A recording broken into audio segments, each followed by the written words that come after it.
How's it going, everyone? Today's focus is the Arc Hunter, focusing a lot on the Star Eater scales and the overall build that makes this build absolutely insane.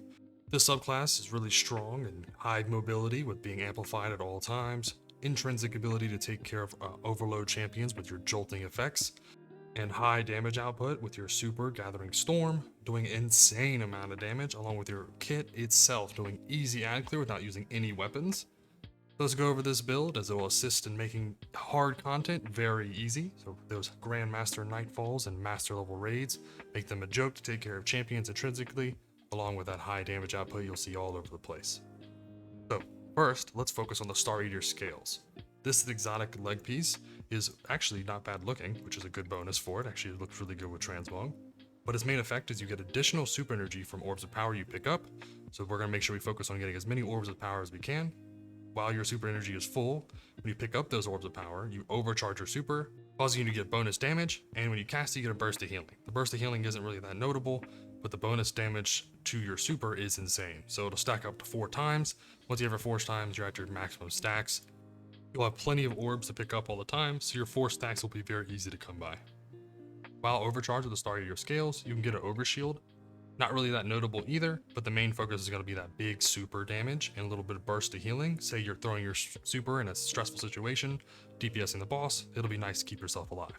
So let's go over the build. The main strength of this is going to be Gathering Storms to pair up with the Star Eater scales. The super is where you're going to throw a spear. It'll also jolt, which is a nice benefit. Jolting allows you to take care of overload champions.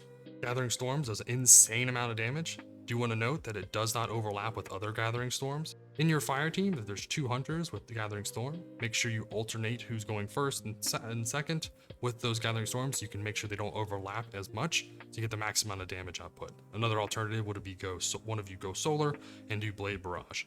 I'll have a build coming out shortly with the Blade Barrage build for solar also, so you can get the effectiveness of both of them.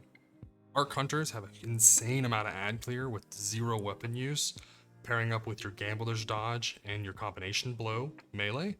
So your Gambler's Dodge is going to allow you, whenever you dodge near a target, you're going to fully recharge your melee. This will be quickly recharged with your Flow State aspect.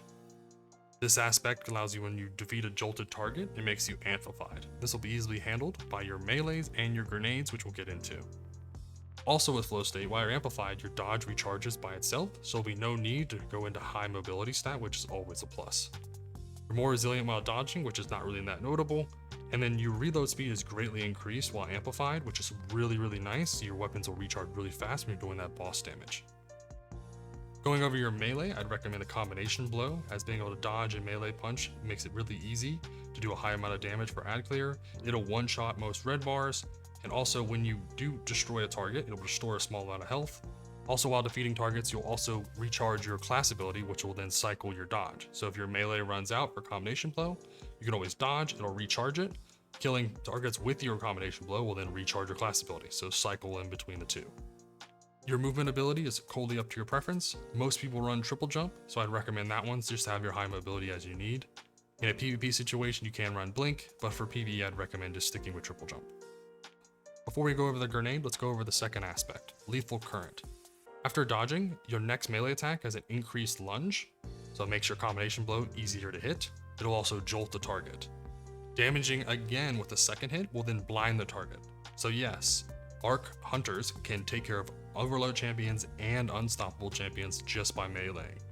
Will it be a little more dangerous to go after an unstoppable champion because they can most of the time slam and kill you? Yes, but if you can chain it or get in a good spot where you can get that second hit on Unstoppable, you can definitely take it out, which is always a nice bonus.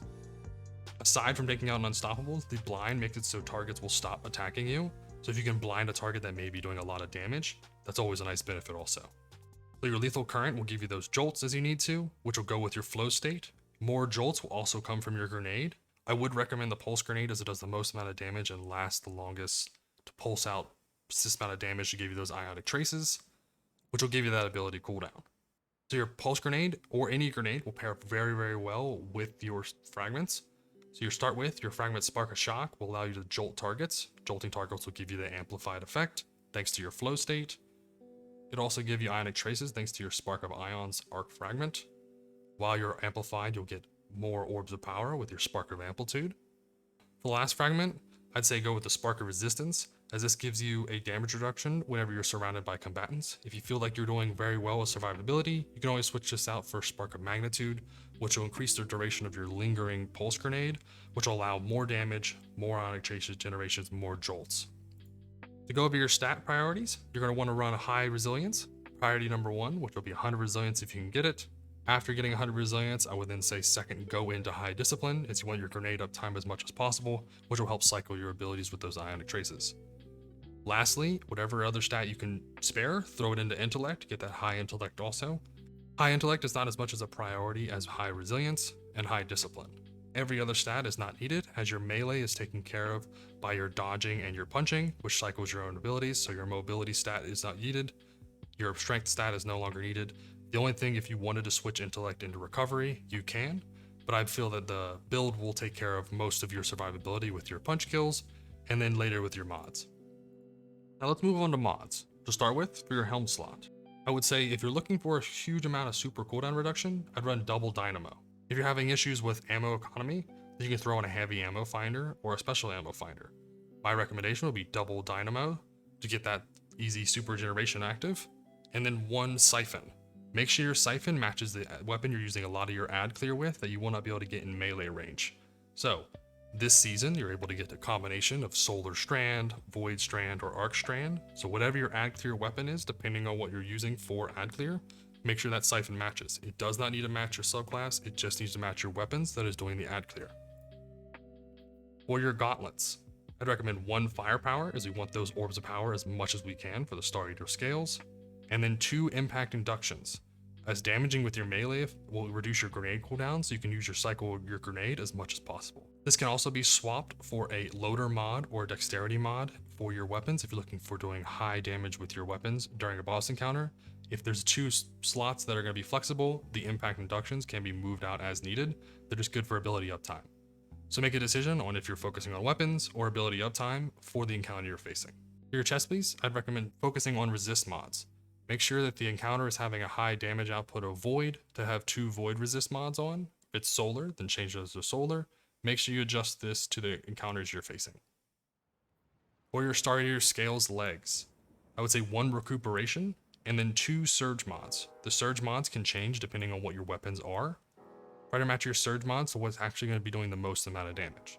If you're using a heavy rocket launcher and you have a fusion rifle, try to pair them to be the same so you can have the most amount of damage output. Say you run out of heavy ammo, you can switch to your fusion and it's working with the surges.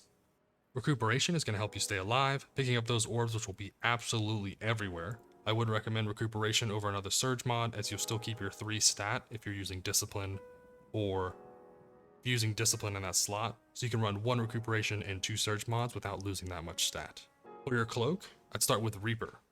When using your class ability, your next weapon final blow will give you orbs of power. You'll be spamming your class ability all day long for those chain lightning punches, so make sure that you have Reaper on to really get those orbs of power generated for your Star Eater scales. Next, I'd recommend Bomber, as it will reduce your grenade cooldown when using your class ability. More grenade uptime means more ionic traces, means more ability cooldowns. Next, I would say Powerful Attraction, as this will collect all the orbs and you're using your class ability. You'll be using your class ability all the time. This is definitely a high benefit mod. For your weapons, with this build it's rather flexible, as all you need to do, I would say, depending on the encounter, is focus on your champions.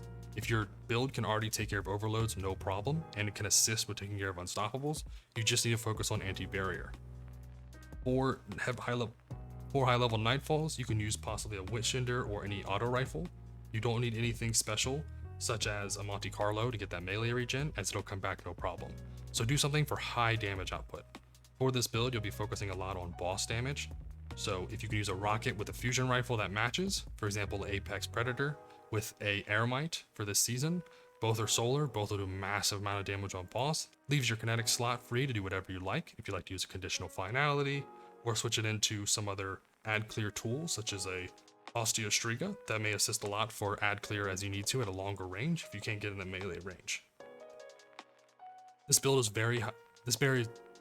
focused on easy ad clear without using your weapons, allowing you to use whatever weapons you like for the encounter, and then using your Star Eater scales to do high health nuking of bosses. Your stats are very flexible also, as long as you have high resilience and then high discipline. Everything else is optimal, as you'll get your intellect or your super recharge super quickly by itself. But lastly, let's go over the artifact real quick. We'll pick 3 weapons here. These can be used depending on what you need. I would say you don't need to use overload hand cannons, and maybe sometimes not overload machine gun, as the build takes care of overloads for you. Pick the combination siphon that matches the weapons you're dealing with. If you're using an Apex Predator or Airmite, then go Solar Strand combo. Same with the Origin perk. Curse Thrall is very common if you're using any Crota weapons. So the Origin perks are very strong this season. Next, you can choose different options here. So you can use Elemental Orbs if you're using Arc subclass weapons. If you are using a Strand weapon, such as the Nox Perennial, then I would say Thanatonic Tangles might be more beneficial to help your Strand teammates. So if you have a Strand Titan in there, or a Strand Hunter that's in your group, or even a Strand Warlock, giving more Tangles to them may help them out a lot. Next, I would say Elemental Fury is amazing for increased damage output.